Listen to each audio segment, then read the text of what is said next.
como previamente en los años 50, 60, muchos artistas empezaron a incluir tracks al revés, pero como una experiencia musical, porque se oía bacano, porque era chévere, como fue el caso de los Beatles, que son de los pioneros una de las bandas pioneras en el backmasking, lo hacían por una cuestión puramente musical. Porque las canciones que ustedes menos se imaginan tienen mensajes al revés. O sea, no todo está en el rock. Aunque no lo crean, también hay otros géneros que usaron esta técnica para ocultar mensajes. Que en los 70s y 80s se popularizó el tema porque empezó precisamente ese chisme de que se incluían mensajes alegóricos a Satán en la música. Es más, la persona que empezó con este tipo de experimentos fue Pierre Schaeffer en los 40s. En 1940 fueron los primeros experimentos y fue cuando se inventó, se creó el medio magnético para grabar música. Me corregirá, por allá como en el año 1985, la banda de metal británica Judas Priest fue llevada a la corte, icónica banda Led Zeppelin, Fito Páez y nunca con Ilya Kuryakin. Tenemos el superpoder de acumular conocimiento que no sirve para nada. Y este es nuestro intento por hacer algo útil con ello. Viernes de desmitificación. Un universo de conocimiento inútil.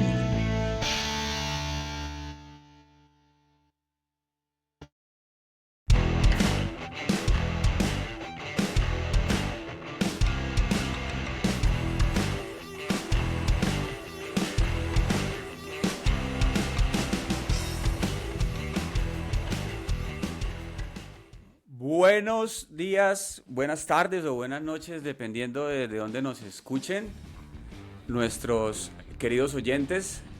Estamos muy contentos de darle la bienvenida a esta nueva iniciativa que nació hace más o menos 8 años, un poco más de 8 años, como una columna de Facebook llamada Viernes de Desmitificación, donde hemos escrito sobre algún tema curioso, algo que nos dio por investigar, algo que nos pareció chévere y de su agrado y nos dio por escribir.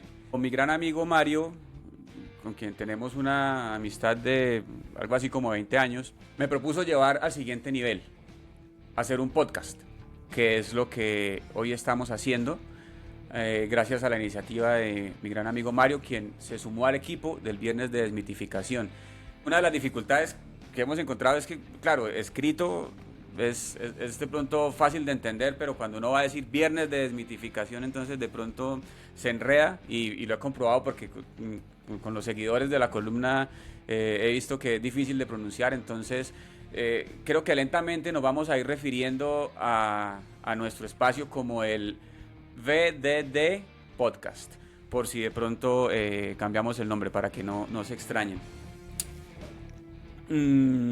Para los que de pronto no me conocen, yo soy Joao, un ingeniero al que le gusta mucho leer, le gusta escribir, pasa buena parte de su tiempo escribiendo sobre pendejadas, cosas que de pronto pueden sonar inútiles, pero que a mí me parecen chéveres, me gusta escribirlas. Y resulta que mi amigo Mario pues es igual a mí, y entonces pues lo vamos a hacer ahora entre los dos, para que nos toque trabajar menos y sea esto más fácil.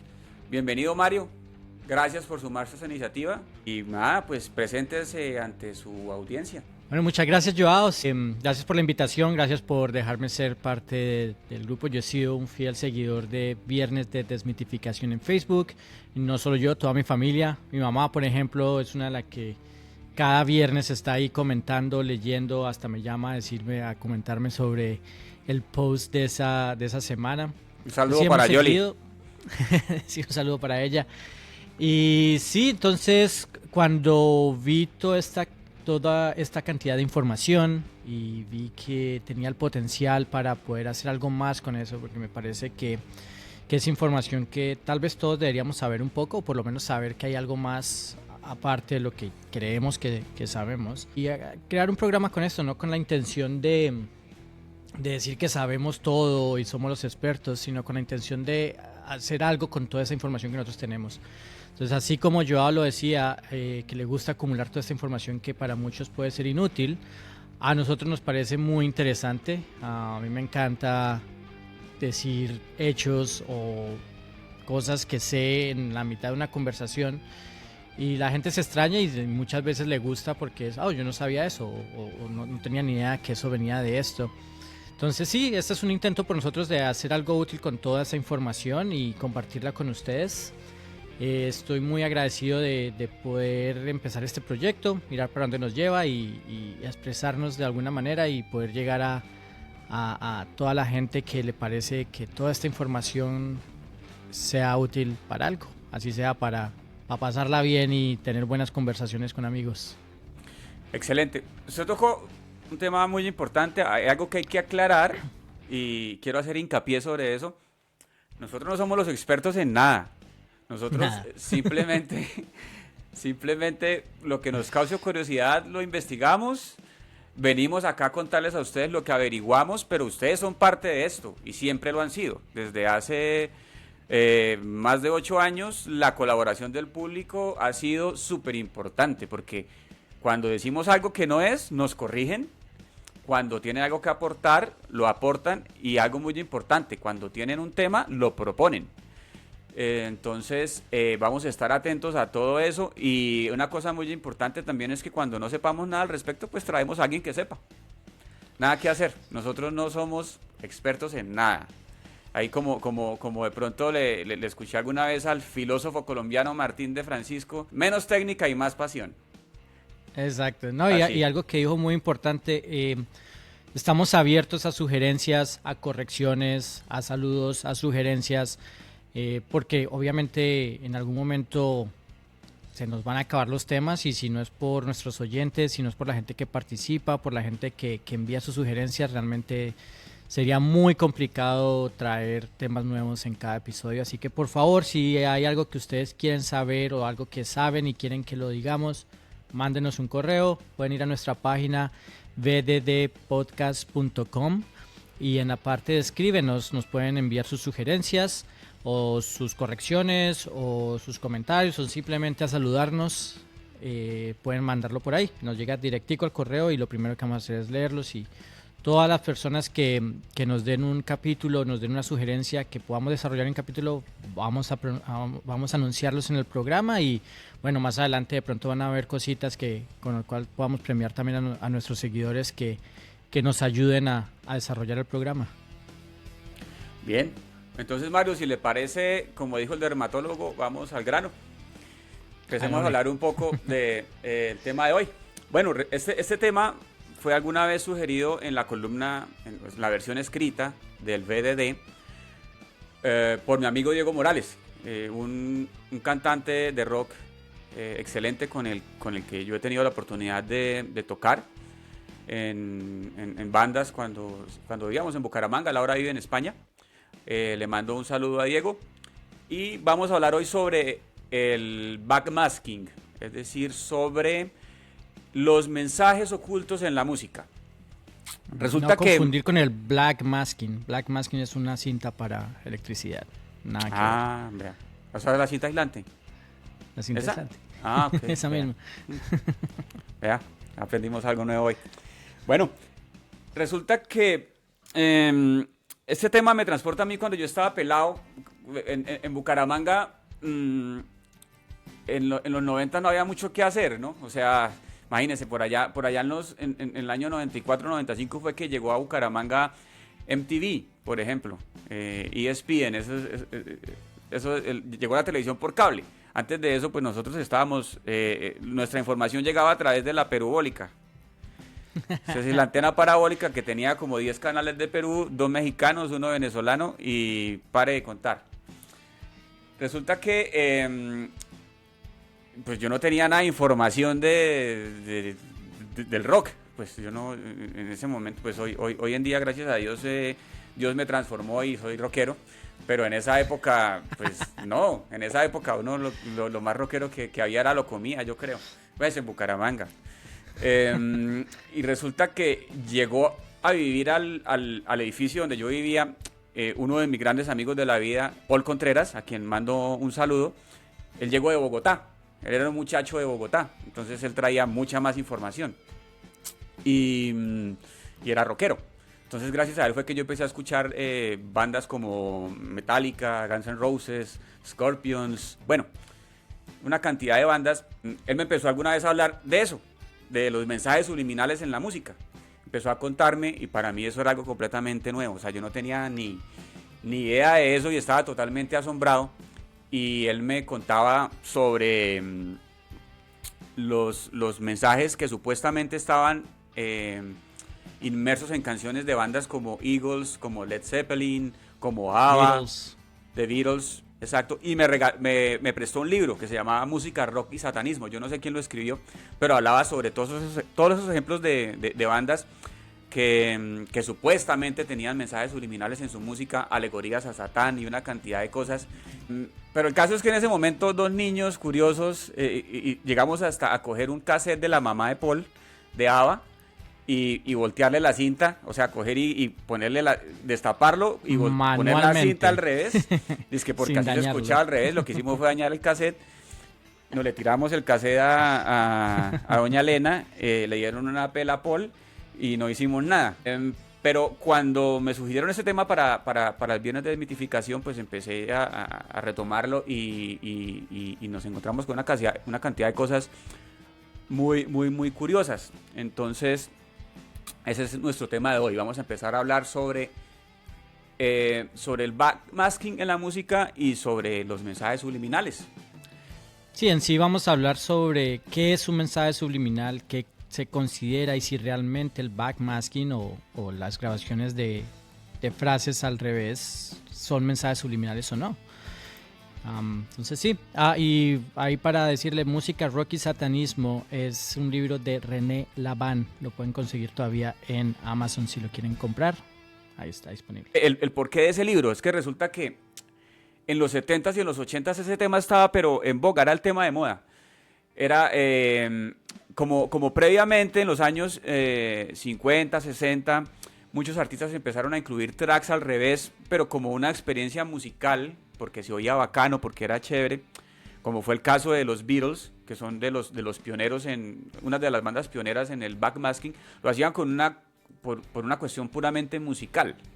Pero resulta que en los 70s y 80s se popularizó el tema porque empezó precisamente ese chisme de que se incluían mensajes alegóricos a Satán en la música.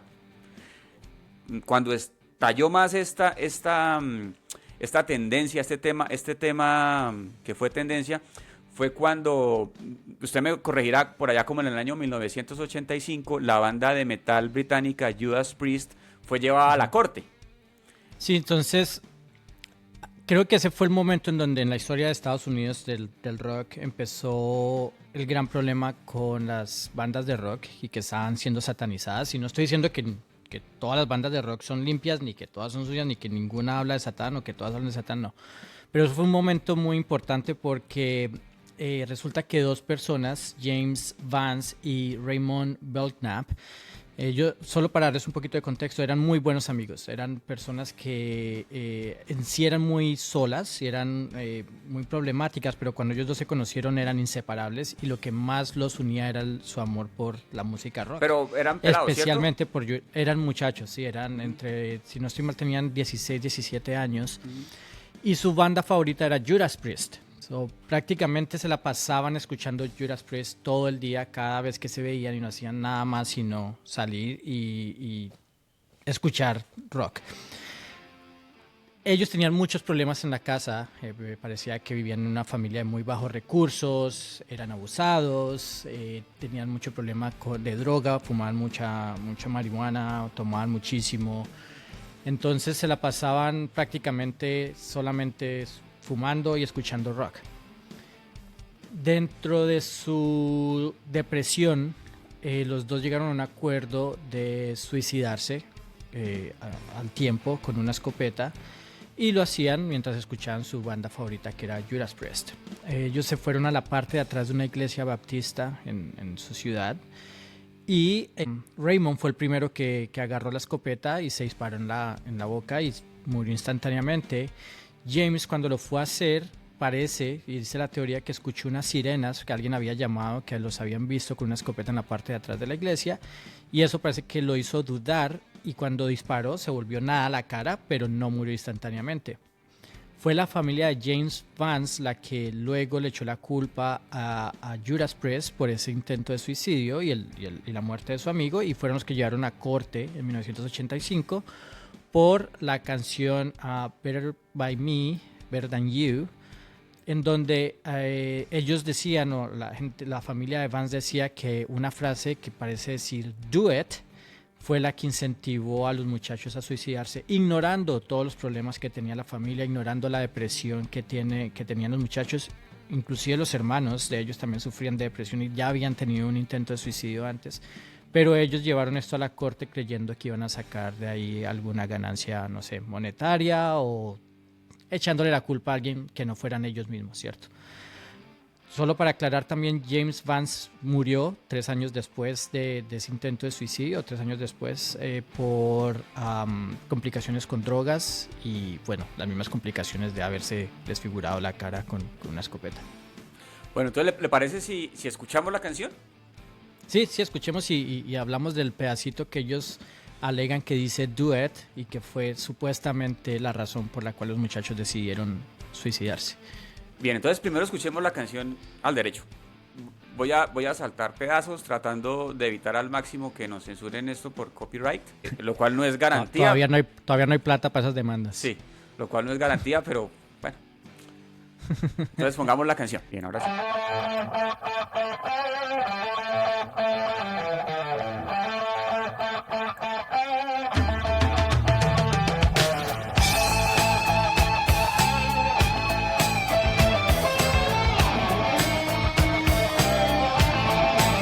Vamos a adelantar un poco.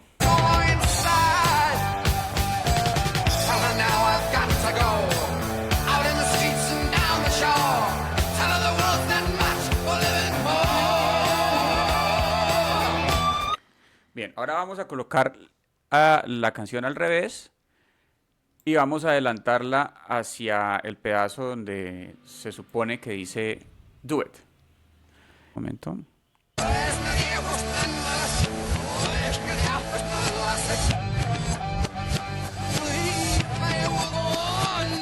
Bien, ahí sonó algo que parecía decir "do it". Sí, vamos a colocarlo de nuevo.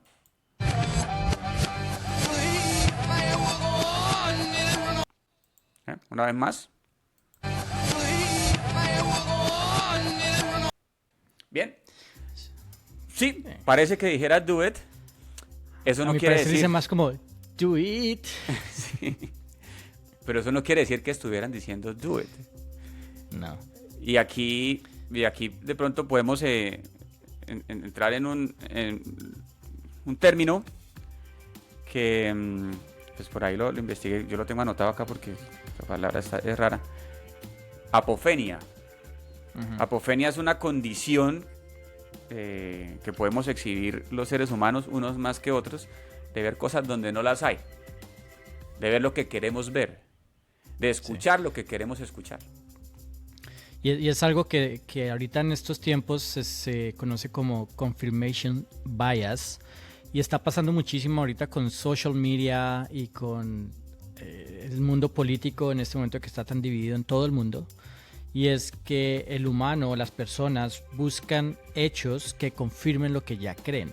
O sea, nadie está, o muy poca gente realmente tiene la capacidad de ver los hechos sin ningún tipo de confirmación. Entonces, por ejemplo, nosotros creemos en algo y lo que estamos activamente buscando es que las cosas que nos dicen, las cosas que vemos, las noticias, los periódicos, las redes sociales que vemos, están confirmando lo que nosotros ya creemos, y lo que nos puede confirmar lo contrario, creemos que es mentira. Se ha visto mucho, por ejemplo, muchas campañas políticas se toman eso como...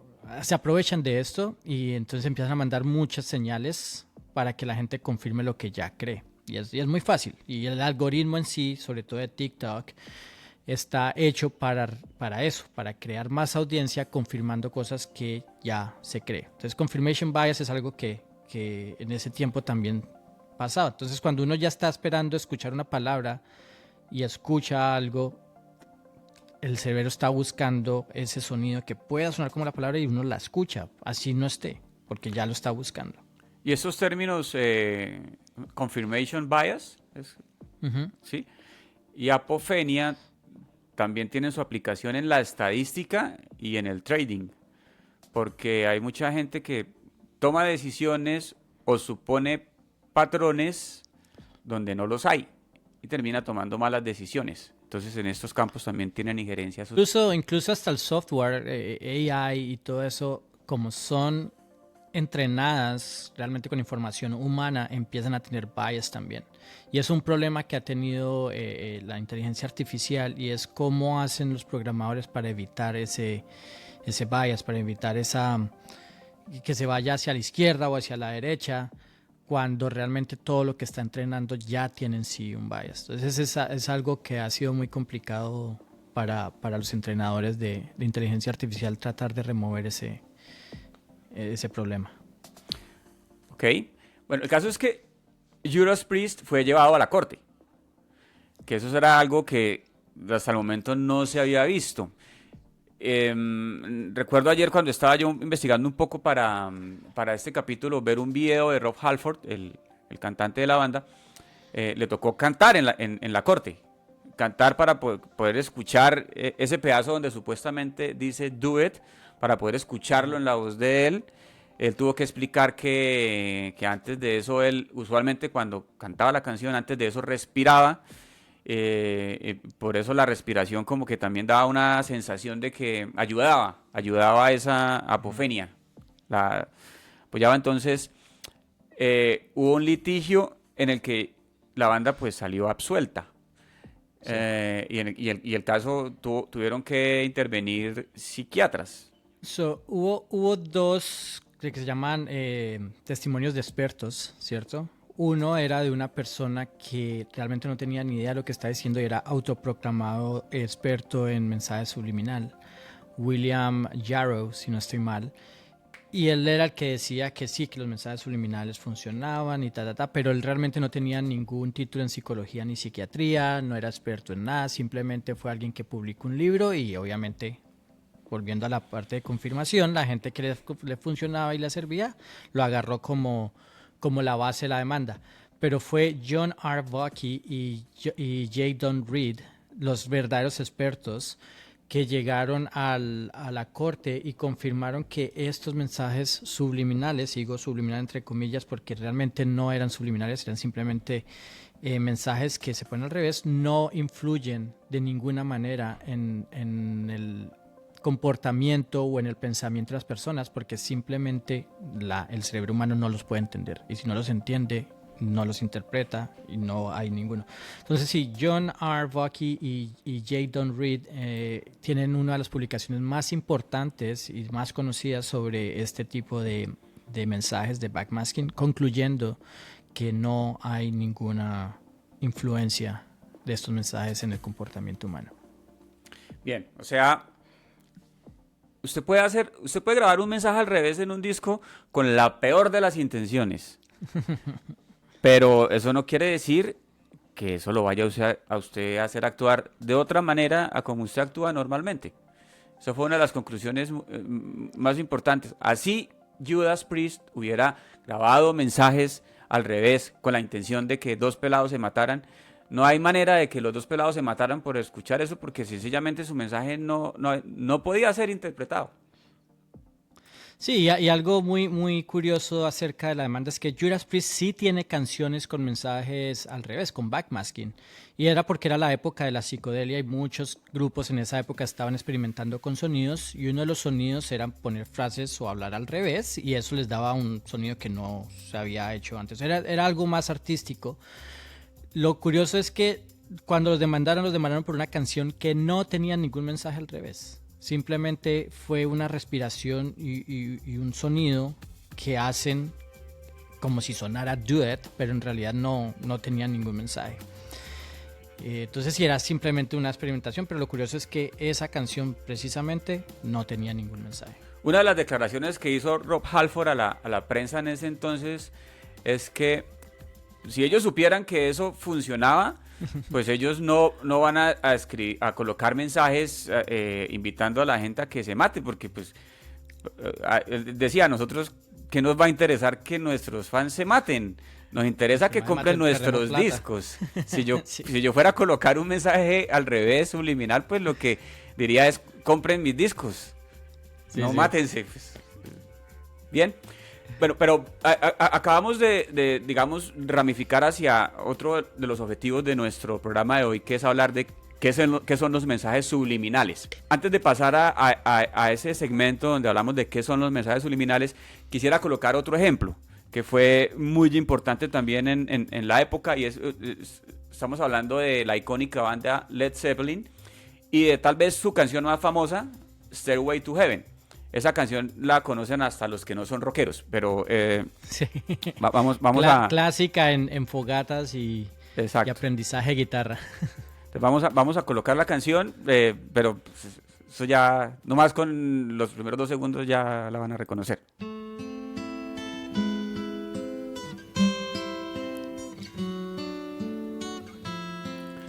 Vamos a adelantar un poquito, no quiero dejar mucho tiempo sonando la... Al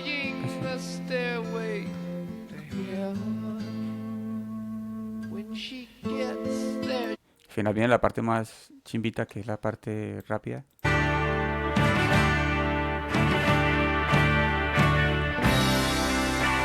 Y la parte donde se pone más rapidita y donde la voz es una berraquera, es muy, muy alto.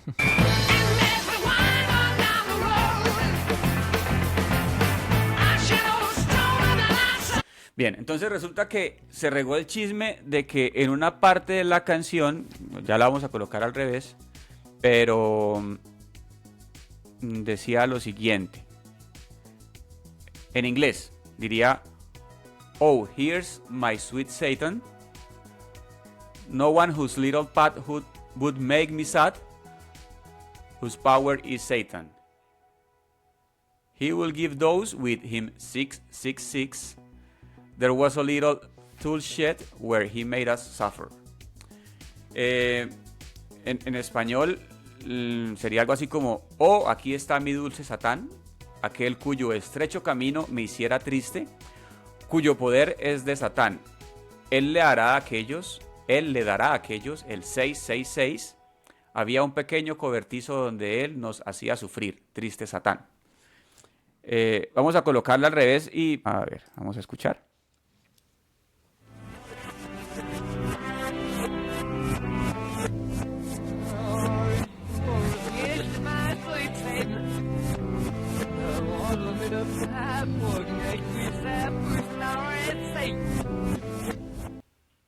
Sí parece que dijera Satan, pero... Al final, no más. Sí, pero no más. O sea, toda la retaíla que acabo de decirles antes, pues no, hermano, no. Sí, pero no, Satan no... A mí no es un sonido difícil de encontrar. Así no lo diga, sí. Una coincidencia. Y bueno, y eso no solo pasaba con Led Zeppelin, eso pasó con ABBA, parce, con ABBA. O sea, los que cantaban Dancing Queen o Take a Chance on Me.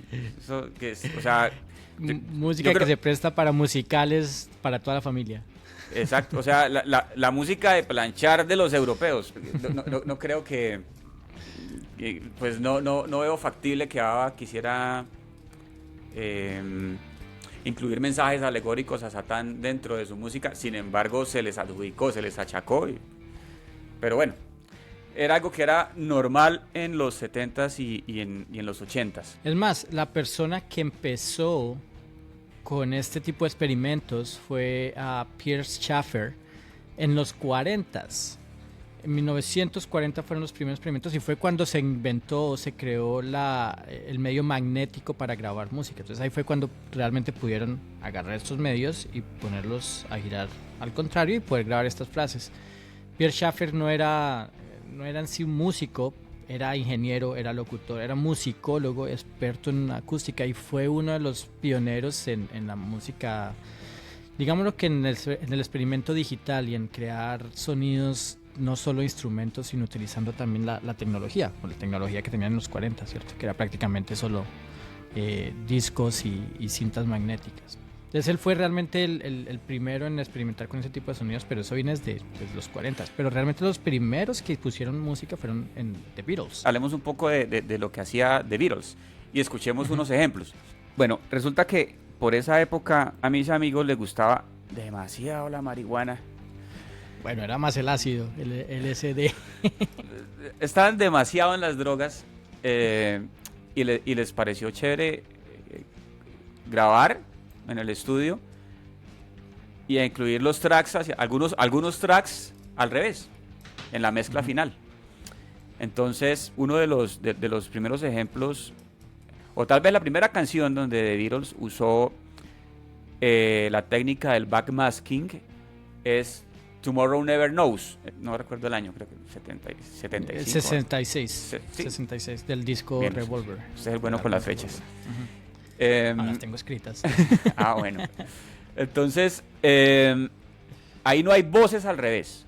Hay tracks al revés. Hay punteos de guitarra, grabaciones de instrumentos de viento puestas al revés.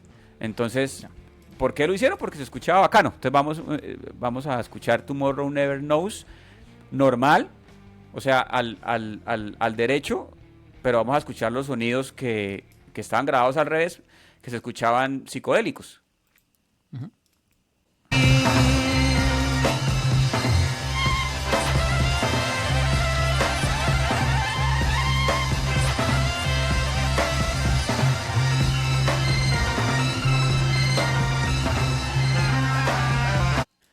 Bien, entonces ahí escuchamos unos instrumentos de viento, pero el track fue volteado.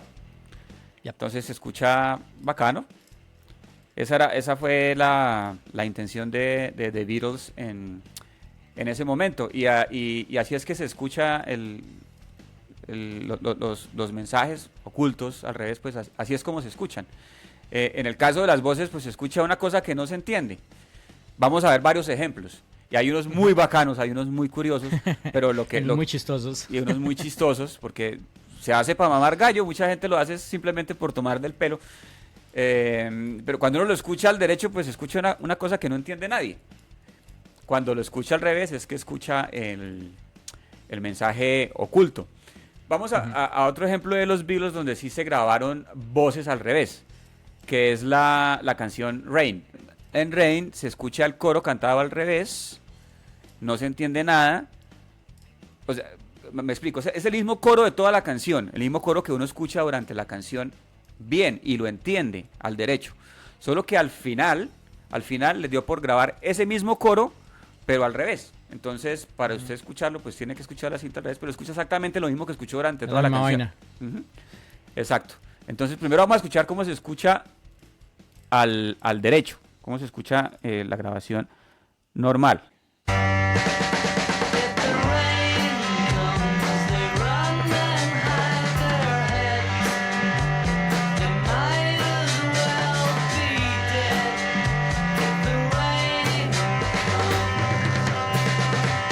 Y voy a ir a la parte del final.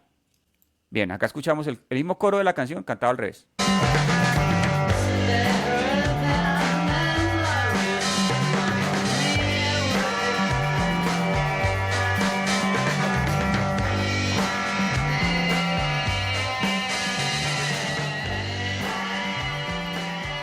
Entonces simplemente pues no se entiende nada. Escuchando ese pedacito al revés, entonces ahí.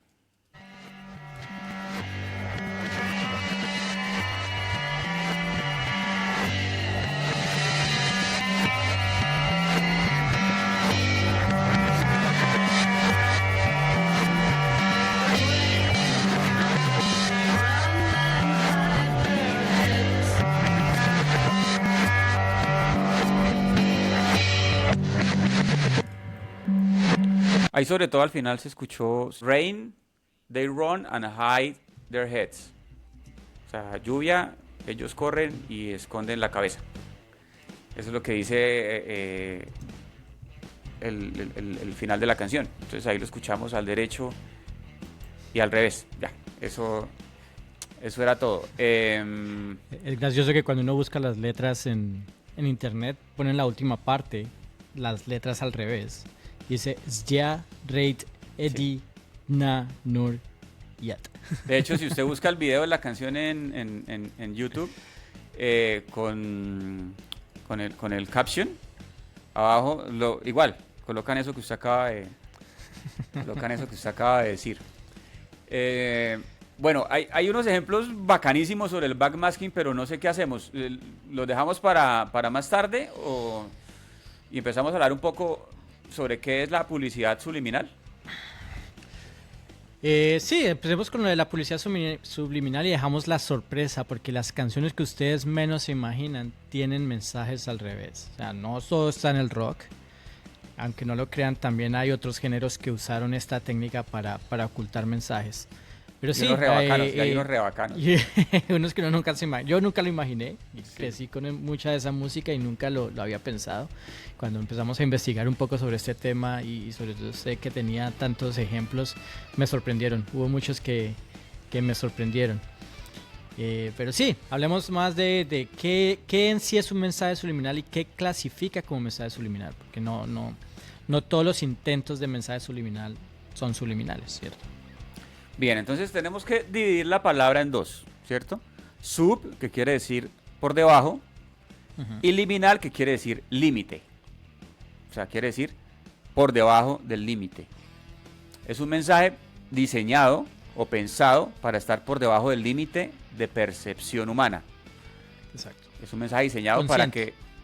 Exacto. Es un mensaje diseñado para que nuestro yo consciente no lo interprete y no lo entienda, pero nuestro yo subconsciente sí lo entienda. Otra cosa es si funciona, que va a ser parte de nuestra discusión un poco más adelante. Pero sí. ¿Qué es un mensaje subliminal? Es un mensaje diseñado con ese propósito. Aunque usted no lo entienda, pero su subconsciente sí, y él logre modificar su conducta. Exacto. Se usa mucho en la publicidad con el fin de que la gente consuma más un producto. Sí, entonces hay muchos tipos de mensajes subliminales, tanto auditivos como visuales, como hasta en olores que pueden crear ese tipo de mensaje, y mucho ha sido utilizado en el marketing, en las ventas, haciendo que no siempre exitoso, o sea, la intención no lo hace que sea exitoso, ¿cierto? Pero la intención siempre es manipular la decisión de la persona, hacer creer que la persona está tomando la decisión por sus propios medios, cuando realmente hubo un tipo de mensaje que los hizo inclinarse hacia ese tipo de decisión. Bien, y eso tomó mucho auge cuando un publicista llamado James Vicary, creo que gringo él, por allá en los 80s, usted que sabe fechas, yo no sé. 1957. No, 57. Resulta que este man publicó un estudio donde él dijo que él, en una proyección de cine, incluyó unos fotogramas que duraban, no sé, décimas o milésimas de segundo, que decían eat popcorn y drink Coca-Cola. Exacto. ¿Cierto? Entonces, Coca-Cola gastó millones de dólares porque creyó en ese mensaje. Y yo no sé si usted se acuerda, si eso es un datico ahí. Usted vio la película Fight Club. Uy, qué chimba. Ahí sale Tyler Durden. Así un poquitico. Ahí intentan hacer, ese es un tipo de backmasking, de mensaje subliminal. Y es que intentando poner imágenes tan rápidas que la gente lo alcanza a leer, pero no está seguro si realmente lo vio o no lo vio. Y ellos juegan con esa teoría, ¿no? Sí. Uy, parce, eso fue súper bacano. Yo me acuerdo que cuando tuve la oportunidad de ver la película alquilada en VHS, porque esa película es por allá como del 97, 96, 97, por allá. Entonces yo la alquilé en VHS. No, de hecho no la alquilé, me la llevé para la casa porque cuando eso yo trabajaba en Blockbuster. Ahí en Bucaramanga. ¿En Blockbuster? Sí, yo trabajé en Blockbuster. Entonces, y me iba súper bien porque como a mí me gusta mucho el cine, prácticamente a mí me dejaron, uno tenía que hacer muchas cosas allá, uno tenía que desde barrer, lavar los baños, hasta rebobinar las películas, atender la caja, rebobinar las películas y atender la gente. Pero al gerente le gustaba que yo atendiera a la gente porque como ya había visto mucho cine, entonces yo les sabía recomendar películas. Y de hecho había gente que iba allá, y si yo estaba en la caja, el cliente me llamaba y el gerente me decía, hágale papá, vaya y atiéndalo. Y cambiaba la caja con alguien más. Entonces resulta que los que trabajábamos allá, nos podíamos llevar las películas para la casa. Porque, digamos, le interesaba al gerente era pues que nosotros viéramos cine, claro, obvio. Era recomendaciones, claro. Exacto, entonces Era estudio. Exacto, sí. Entonces yo todos los días me llevaba películas para la casa. Entonces cuando me llevé Fight Club, me pasó eso. En esa escena, es una escena donde el personaje principal, que es interpretado por Edward Norton, que es el que luego se le corre el champú, el man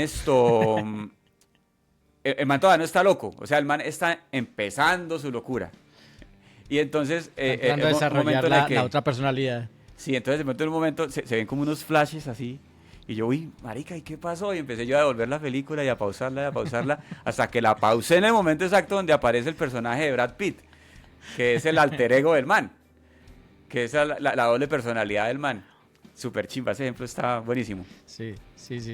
Es más, hay una parte de la película donde hay gente viendo cine y es Brad Pitt el que está introduciendo imágenes en la mitad de la película, y la gente del cine siempre hace cara como, pues, ¿realmente vi eso? No voy a decir lo que se veía porque queremos mantener este programa para toda la familia, pero sí, hay unas imágenes fuertes y son ellos tratando de jugar con la percepción de la gente viendo la película. Ah, no, bien, buenísimo. Y entonces, volviendo al tema del experimento de este señor Vicari, resulta que él hizo una publicación donde dijo que su experimento hizo que la gente comiera más crispetas y que tomara más Coca-Cola. Ese estudio se volvió muy famoso, pero resulta que se le olvidó un detallito al señor, que es que en la ciencia, para que un experimento sea considerado válido, hay que replicarlo, él tiene que ser replicable. Es decir, cada vez que yo lo repita, el resultado tiene que ser similar. Entonces, cuando intentaron replicar el experimento, nunca dio el resultado. Es decir, cuando alguien más lo hizo, no resultó lo que dijo el señor. Entonces, resulta que después de mucho investigar al respecto, el escrito, la publicación de ese señor publicista, James Vicari, fue calificada de fraudulenta. O sea, finalmente... Sí, realmente Coca-Cola nunca vio un incremento en sus ventas por este tipo de técnica en el marketing. Incluso intentaron replicarlo en muchas salas y Coca-Cola terminó echándolo porque no funcionó para nada. Entonces, eso es una conclusión importante. Los mensajes subliminales existen, se utilizan, pero eso no quiere decir que funcionen. No quiere decir que porque uno esté expuesto a publicidad subliminal vaya a modificar su comportamiento. Sí, según el estudio de las mismas personas que estuvieron en el caso de Judas Priest, al Dr. Bucky y Reed, para que un mensaje subliminal sea exitoso, tiene que estar casi al entendimiento de la conciencia. O sea, uno casi que tiene que entenderlo conscientemente para que el subconsciente también lo entienda. El subconsciente no tiene más capacidad de entendimiento que el consciente. No es que si uno lee algo al revés y uno no entiende, el subconsciente sí lo está entendiendo, no. O sea, tiene que ser casi que un mensaje entendible para una persona que está leyéndolo a propósito para que realmente funcione. Entonces muchas veces lo que hacen es, por ejemplo, el positioning, el brand positioning en muchos shows y televisión. Seguramente ya les han dado cuenta de que están en un programa de televisión y tienen por allá atrás una Pepsi o una Coca-Cola y se dan cuenta, aunque no está en su cara, no le están diciendo tome Pepsi o tome Coca-Cola o haga esto, coma esto, lo tienen allá atrás y despacio van influyendo a la gente a pensar en eso sin ser un mensaje de frente. Eso es más considerado un mensaje subliminal que realmente mensajes ocultos. Y como paréntesis, compañeros, uno no puede aprender inglés mientras duerme. No. Me acuerdo que vendían cassettes para que uno se acostara a dormir con ellos. Eso es mentira, no se dejen engañar. Usted para poder aprender algo tiene que estar, para usted poder aprender algo, tiene que estar perfectamente consciente, tiene que estar muy despierto, muy despierto. Usted no va a aprender a tocar guitarra mientras duerme, usted no va a aprender usted no va a poder estudiar para sus exámenes mientras duerme. Olvídese de eso. Ya Tiene que estar quisiera. bien despiertico. Sí, no, si el inglés no lo aprende uno despierto, mucho menos dormido. Exacto. Ay, señor, no se dejen engañar. Bien, entonces, eso es la publicidad subliminal. Es algo que es Entonces- diseñado para que usted actúe de cierta manera. No quiere decir que funcione. Entonces, en conclusión, el backmasking puede o no puede ser un mensaje subliminal. Bueno, no sé. Yo no creo, porque usted no lo entiende nadie. O sea, usted una frase al revés No en sé. una canción, usted ni se da cuenta, hermano. No. Los estudios dicen que realmente no es considerado un mensaje subliminal porque ni el subconsciente y mucho menos el consciente están entendiendo. Entonces, hicieron un estudio, hicieron una investigación con no sé cuántas personas, hicieron la mitad de la población con mensajes subliminales, supuestamente con backmasking, y la otra sin ningún mensaje, y concluyeron que no había ningún tipo de cambio en el comportamiento, pensamiento u opinión de las personas que estaban con el backmasking a comparación con las personas que no tenían ninguno. Y una vez se les decía qué estaba diciendo el mensaje, al contrario, aún así no cambiaban de opinión todavía, no había ningún cambio porque aún así todavía no entendían, cuando incluso ya estaban buscando por el mensaje. Era tan difícil de entender que realmente la gente nunca se sintió influida por estos mensajes. Bueno, entonces, ¿le parece si vemos unos ejemplos más de backmasking? Listo, entonces vamos a escuchar algunos ejemplos bacanos. Vamos a empezar con el músico argentino Fito Páez. Ese fue uno de los que más me sorprendió a mí, porque fanático de Fito Páez y nunca imaginé que usaba, aunque la canción es obviamente lo está utilizando, nunca lo pensé, uno siempre piensa que son ruidos y ya. Ujú. Bueno, resulta que en una canción de él que es un clasicazo, un temazo, Tumbas de la Gloria, él al final graba al revés los nombres de músicos muertos, porque pues, la canción pues, se llama Tumbas de la Gloria, habla precisamente, el tema está muy relacionado con lo que él graba al final, que son nombres de músicos que ya fallecieron y que él admira. Entonces él al final de la canción nombra a Jim Morrison, a Jimi Hendrix, a Sid Vicious. Entonces vamos a escuchar primero la canción. A ver, primero para los que pronto no la conozcan, voy a colocar un pedacito de la canción, digamos muy insigne. Luego voy a colocar la parte del final donde está el mensaje oculto. Y luego lo colocamos al revés para que Vamos se al entienda revés. qué es lo que dice. Esta canción es de 1992, cuando Fito Páez parecía más Kenny G que Fito Páez. Yo en esa época no escuchaba a Fito Páez, es que en esa época yo era disque metalero. Entonces no. Yo tenía 7 años en esa época. Sí. Y los que quieren hacer los cálculos, pero sí. Entonces vamos a escuchar Tumbas de la Gloria. Tu amor abrió una herida porque todo lo que te hace bien siempre te hace mal. Tu amor cambió mi vida como un rayo para siempre, para lo que fue. Vamos a adelantarla un poquito. Dando vueltas y más vueltas que pegué en la vida para tratar de reaccionar. Un tango al mango revoleando la cabeza como un loco de aquí para allá. Bien, y ahora vamos a escuchar el final, que es donde está el mensaje oculto.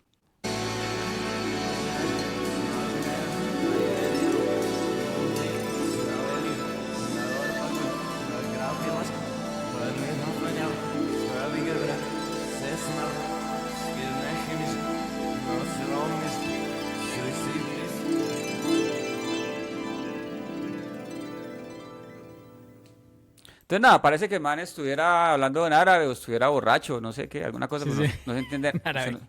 usted no entiende nada de lo que él dice. Ahora, si lo escuchamos al revés, aquí ya vamos a escuchar el mensaje que estaba oculto en la canción. Sid Vicious, Jim Morrison, Jimi Hendrix, Ramses, Reggie Bird, Rainer von Hitler, Charlie Parker, Luca Prodan, Bill Evans, Keith Moon. Entonces, bueno, recuerdo, nombró a Jimi Hendrix, nombró a Jim Morrison, nombró a Sid Vicious, Charlie Parker, Y me pareció bacanísimo. No sé si estoy diciendo mentiras, pero me parece que él nombró a Ramsés. Dijo Ramsés. Yo también escucho Ramsés, pero no lo veo. Es que yo creo que Ramsés. Aquí estoy totalmente aventurando, me puedo estar diciendo mentiras. Pero Ramsés era uno de los alias de Tanguito, que se volvió muy famoso, era un músico de los 60s, 70s, pioneros del rock argentino, que se volvió muy famoso cuando llevaron su vida al cine en la película Tango Feroz, que es una película por allá, es noventera, yo no recuerdo, es por allá como del 92, algo así, que es una de mis películas favoritas. Me encanta porque la banda sonora es preciosa. En la banda sonora ellos cogieron canciones de leyendas del rock y las reversionaron. Canciones como Presente, que era de la agrupación Box Day, la reversionaron en los 90s y quedó súper bacana. Canciones como El amor es más fuerte, que es un clasicazo. Todas esas canciones eran de varios músicos de esa época, pero están recreando la historia de Tanguito. Pues es un personaje que será uno. Pues a mí me intriga mucho la historia de Tanguito. Me encanta, me gustó mucho por la película y investigué mucho. Y yo, pues en su época que leí sobre el hombre, vi que uno de sus aliases era Ramsés. Entonces a veces grababa bajo ese nombre. Entonces yo me atrevería a pensar que Fito Páez está refiriéndose a Tanguito cuando dice Ramsés. Sí, es más, estoy leyendo aquí mismo en Reddit y tienen la misma teoría, que se refiere a Tanguito. Me parece buenísimo, un homenaje más que merecido a una de las leyendas del rock suramericano. Ahora sigamos con los argentinos. Sigamos con los argentinos, con Ilia Kuriaki. Con Ilia Kuriaki and the Valderramas, bandota, ¿sí o qué? Valderramas. Bandota. Me acuerdo, esa canción siempre me transporta a un año muy específico donde estaba sonando el de Abarajame en la bañera. Me transporta, pero es que me acuerdo el día exacto de cuando escuché esa canción. Yo tendría tal vez que 11, 12 años. Cuando se estrenó Abarajame yo tenía como 14. O sea, eso fue como en el año 96, si no estoy mal, por ahí, del álbum Chaco. Creo que sí es el 96, si no estoy mal. El álbum Chaco, que es un albunzazo. Creo que, si no estoy mal, es el tercer álbum de ellos. Creo que el primero fue Horno para calentar los mares. No, perdón, el primero fue Fabrico Cuero. Luego fue Horno para calentar los mares y Chaco fue el tercero. Ilia Kuriaki son dos manes, ¿no? Emanuel, yo no sé cómo se pronuncia, Emanuel Jorbeliur y Dante Spinetta, que Dante Spinetta pues es hijo del Flaco, de la leyenda del rock argentino, el Flaco Spinetta. Sí, entonces el primero fue Fabrico Cuero, Cuero. Fue entre el 91 y 92. Eran los pelados, tenían 14 años esos manes. Horno para calentar los mares, 93-94. Chaco, el tercero, 95. El Unplugged, que en esa época grupo sin buenísimo. Unplugged no era grupo, 96. Versus, 97-98. Leche. Y Kuriakistán. Fue el último álbum en el 2002. Después se reunieron. No, esos todavía tienen más. Pero sí. Los manes están tocando ahora. Ellos hace poco vinieron a tocar a Colombia. De hecho, en YouTube hay, digamos, ediciones de ellos recientes que son buenísimas. Pues a mí esa banda siempre me ha gustado mucho. Entonces resulta que ellos, una canción que no es muy famosa, que se llama Amor Malbón, creo que es que se llama. Amor Malbón, ajá. ¿Eso tendrá que ver con las Malvinas? Yo no sé. Probablemente. Resulta que ellos, y no sé ni de qué álbum es esa canción, muy bacano porque los manes, hay una parte que no se entiende qué dice, pero si usted la pone al revés dice algo como, ¿por qué volteas el cassette, boludo? Algo así. Sí, exacto, literalmente eso es lo que dice. ¿Para qué voltear el cassette, boludo? Entonces, bueno, vamos a escuchar primero la canción. Vamos a hacer la misma dinámica. Escuchamos la canción normal, la adelantamos al pedazo donde está el mensaje oculto y luego lo escuchamos al revés. Es del álbum Horno para calentar mares. Ahí para... Sí, bueno, ese es el segundo álbum de segundo ellos. álbum. Ok, bien. Entonces la canción es esta.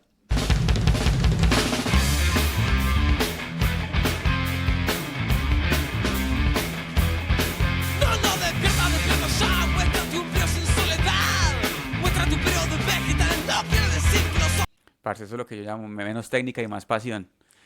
Buenísimo, suena buenísimo, pero ahí no hay nada de técnica. Pero a mí ese grupo siempre me encantó. Vamos entonces a la parte donde está grabado el mensaje oculto.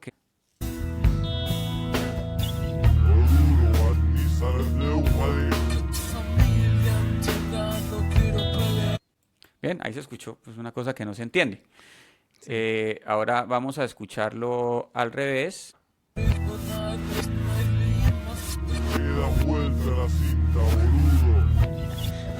¿Qué das vuelta a la cinta, boludo? La cinta, boludo. Entonces, es un uso del backmasking para mamar gallo, con un sentido puramente cómico. Buenísimo. Hablando de cómicos, hay uno ya pasando un poquito más al inglés, y un grupo que tal vez no se conoce mucho, Mindless Self-Indulgence, o MSI, o MSI por las siglas. Creo que es el más gracioso que encontramos en esta investigación de backmasking. Porque es todo lo contrario a lo que la gente cree. Si uno escucha la canción al derecho, está diciendo puras, digamos, malos mensajes como, no sé, suicídate o haga cosas malas. Pero cuando se ponen al revés, está diciendo todo lo contrario. Está diciéndole a la gente que coma sus vegetales, que guarde los juguetes, que vaya a la iglesia, que no salga hasta tarde, que haga la tarea, que limpie el cuarto, que no se siente tan cerca de la televisión. Entonces, es jugando con esa percepción. Pero dentro de la canción dice, esta canción tiene un mensaje oculto. Sí, le están diciendo a la gente, voltee Sí, la canción dice, esta canción tiene un mensaje oculto, y el track escuchado, como debe ser escuchado, habla puras porquerías.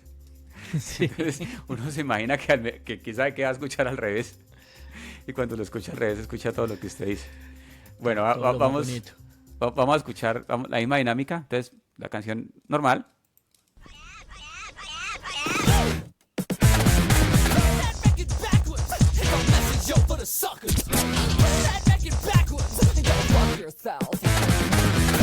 Dice, pone este disco al revés, hay un mensaje para los tontos. Ponerlo un poco más adelante.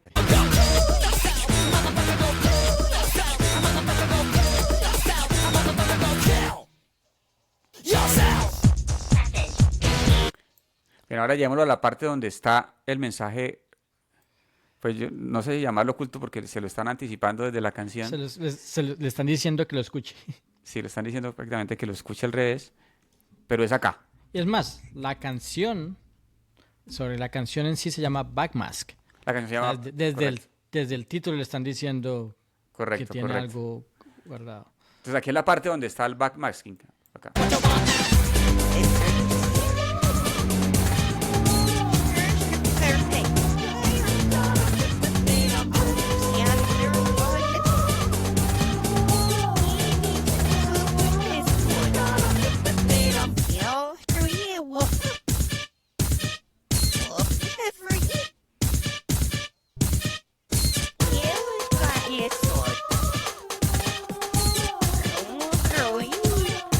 Listo. Y entonces al revés, pues dice todo lo que decía Mario. O sea, pórtese bien, cómase los vegetales, no se siente cerca al televisor, hágale caso a su mamá.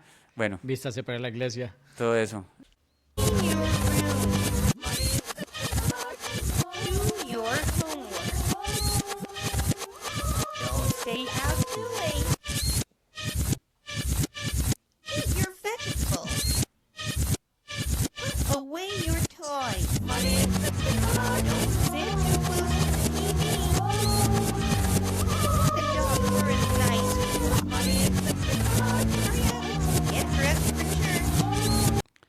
Bueno,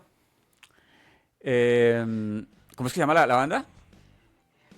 Mindless Self-Indulgence, o MSI. Ok. Bueno, hubo uno del rock en español que a mí me dejó frío, parce. ¿Cuál? Frío. Resulta que en esa época de los 80s, finales de los 80s, comienzos de los 90s, pues estaba en boga el rock en español, del cual yo soy re fan. Los Hombres G, Los Prisioneros, Los La Toreros época Muertos, dorada del rock en español. del rock en español. Hay una canción, la banda no es muy famosa, es una banda de esos que uno llamaría One Hit Wonder, una que pegó una sola. Sí, sí, La canción se llama, la banda argentina se llama La Sonora de Bruno Alberto y la canción se llama Tú tienes que entregármelo. A mí me gustaba mucho esa canción y la recuerdo mucho porque la ponían de cortina en Sábados Felices. O sea, cuando hacían algún sketch de esos donde salía el Mocho Sánchez, donde salía la Gorda Fabiola, todo eso, cuando terminaba el sketch solían colocar esa canción como cortina, como outro, para terminar el sketch. Entonces la canción Es del 88. del 88, Yes. sí. No, la canción es súper bacana. Yo no sé si de pronto la hayan escuchado, pero a mí sí me gustaba mucho cuando estaba pelado. La canción es esta.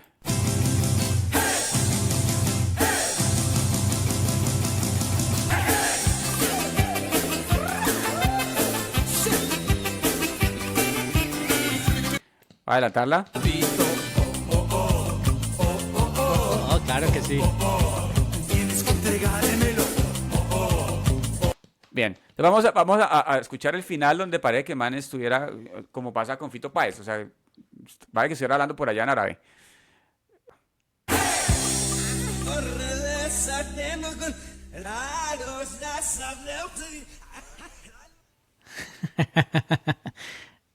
Parce, lo que dice ese man al revés, a mí me dejó frío, weón. Yo no sé, estaban locos esos manes, weón. Póngale cuidado a lo que el man dice al revés. Voy a violar y después vas a llorar. No cometas el error. O sea, más claro imposible. ¿Cómo era? Te voy a... Te vas a llorar. Y después vas a llorar. Parce, yo no lo creía, o sea... Yo no... Canción perfecta para Sábados Felices. Sí. Tanto será que yo no lo creía porque yo pensé que de pronto era un bulo de internet, ¿sí? Que Sí, era sí. algún engaño porque aparte de que me parecía imposible, nunca había escuchado que en la Sonora de Bruno Alberto hicieran backmasking. De hecho, el grupo no es muy famoso, solo pegó esa canción. Subliminales que pegó. Yo no sé, pero claro, o sea, usted escucha, usted le hablan de Pink Floyd, que Pink Floyd tenía mensajes al revés, y los tenía, de pronto Sí, ahorita sí. podemos escuchar un ejemplo de Pink Floyd, pero usted nunca escuchó, yo escribo backmasking en Google o en YouTube y nunca me va a salir el ejemplo de la Sonora de Bruno Alberto. Y yo dije, ¿será que es verdad, hermano? Y entonces, ¿qué hice yo? Abrí mi programa de edición de mi programa de grabación, un programa que yo uso para grabar cosas, para hacer jingles, para hacer canciones. Importé el track y lo puse al revés. Y sí, Y sí. me di cuenta que sí, que mantenía, Uno ver y ve. que mantenía ese mensaje. Vea usted, para que vea. En el Los rock en más- español. Escuchemos el Si de... quiere, pongamos el de Pink Floyd, que tal vez es uno de los más conocidos. El Tiene de- un mensaje hasta bonito. El de Empty Spaces, creo que es de Pink ¿Usted tiene por ahí el mensaje de lo que dice para... Sí. primero diga lo que dice en inglés y luego lo traduce. Lo tengo traducido, pero bueno, si lo traduzco aquí diría algo así como Hey Hunter. Hay un debate, ¿no? Porque hay gente que dice Luca, Looker o Hunter. Obviamente con el sonido no es muy claro, pero lo que la gente más o menos cree es que dice, ok, eso dice, Congratulations, you've just discovered the secret message. Please send your answer to All Pink, care of the Fanny Farm Chalfront. Que en Eso es lo que español es en sería inglés. algo como ¿qué? Que en español sería: Hey cazador, felicidades, has descubierto el mensaje secreto. Por favor envía tu respuesta al viejo Pink con destino a la casa de locos Chalfont. Bien. Entonces vamos a escuchar una parte de la canción donde no está el mensaje. Luego vamos a donde está el mensaje. Regálame un segundo. Adelantarla un poco.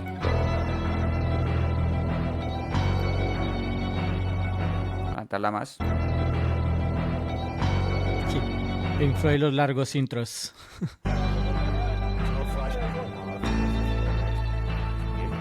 Ahí está el mensaje oculto, precisamente. Ajá. Lo puse preciso donde estaba. Voy a colocarlo de nuevo.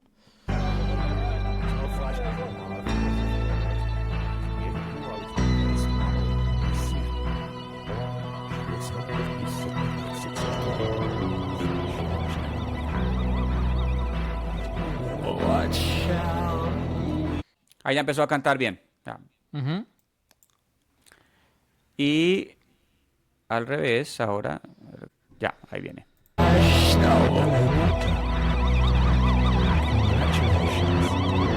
just discovered the secret message. Please send your answer to Old Pink, care of the Funny Farm, Chalfont.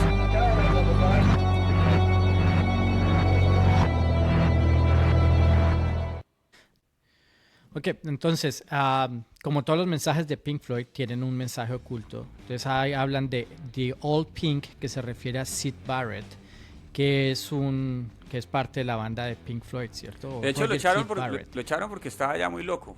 Él era multiinstrumentista, Ujú. cantaba, tocaba la guitarra, piano, también tocó el bajo. Él murió de 60 años, él murió en el 2006. Pero el caso es Sí. que él estaba muy loco, él lo echaron de la banda, yo no recuerdo cuándo, pero banda. Dice que es del 63 al 74, estuvo 11 años con la banda. Y sí, tuvo sus problemas de salud mental. Y es más, la parte que dicen al final de que mande la carta a The Funny Farm Chalfont, realmente es un hospital psiquiátrico, ¿no? Creo que era donde tenían de pronto recluido a Sid en ese momento. Y mucha gente sí mandó cartas, ¿no? Era como dándole un saludo, tal vez un apoyo a Syd Barrett en el momento que se hizo la canción. Bueno, esos eran los ejemplos que teníamos para mostrarles de backmasking, pero si tienen más, cuéntenos porque yo tengo entendido que donde usted menos se lo espera y en todos los géneros, porque, o sea, así es importante también aclarar lo siguiente, también hay músicos que hacen backmasking con malas intenciones, o sea, hay bandas de metal, de esas bandas por allá suecas que tocan death metal, que meten mensajes al revés y meten mensajes que son alegorías a Satán con todo el dolo. Así como también hay bandas de rock cristiano que meten mensajes alegóricos a Dios al revés. Entonces el backmasking se puede hacer con la intención que usted quiera y se ha hecho con todas las intenciones que usted quiera. Desde intenciones de introducir mensajes a Satán hasta simplemente tomar del pelo, como lo vimos en el caso de Ilya Kuriaki, o con un sentido artístico como el de Fito Páez. Exacto. Pero sí es importante recalcar que la mayoría de las bandas, sobre todo en los 60s y 70s, lo hicieron exclusivamente por propósitos artísticos y de encontrar nuevos sonidos y de experimentar con la psicodelia y sí, sonidos digitales que en ese momento era algo nuevo porque los medios en donde se estaba grabando la música eran nuevos y se podían experimentar con eso. Bien, entonces podemos también concluir que el backmasking no es un tipo de mensaje subliminal porque ni siquiera puede ser percibido de alguna manera por el subconsciente. Y que los mensajes subliminales realmente no se ha comprobado que funcionen. No ha habido ningún estudio concluyente, ningún estudio que haya demostrado que los mensajes subliminales ejercen alguna función, algún efecto sobre el subconsciente que modifiquen la conducta de la persona. Ok, entonces, el backmasking como mensaje subliminal, ¿es mito o realidad? Es Mito. Bueno, señores. Bueno, pues, y con eso concluimos el capítulo de hoy. Muchísimas gracias. Este es nuestro primer capítulo, así que por favor, perdónenos todas las embarradas, denos más sugerencias, ayúdenos a crecer este programa. Lo hacemos con mucho cariño y con la finalidad de enseñar un poquito y mandar un poquito de información al mundo. Entonces, síganos en nuestras redes, es la mejor forma de apoyarnos si les gustó lo que escucharon, y si no también, díganos, avísenos por qué no les gustó, por qué les gustó, qué podemos mejorar, qué parte les gustó más. Nos pueden seguir en todas nuestras redes, estamos en Instagram, en TikTok, estamos como VDD Podcast en TikTok y en Patreon. Y en Facebook, Instagram estamos como Viernes de Desmitificación. Estaremos trabajando para que todo quede unificado, pero por ahora nos pueden encontrar o en nuestra página vddpodcast.com. Van a encontrar todas nuestras redes, ahí mismo los va a llevar un link directo. También pueden escuchar nuestro podcast directo de la página web. Uno nos pueden escribir, mandar mensajes, sugerencias, correcciones, saludos, plata, todo lo que quieran enviar nos la pueden enviar por ahí. Y ya, muchísimas gracias por quedarse con nosotros por todo este tiempo y compartir con nosotros nuestra pasión. Muchas gracias, amigos y amigas, y nos vemos en el próximo episodio.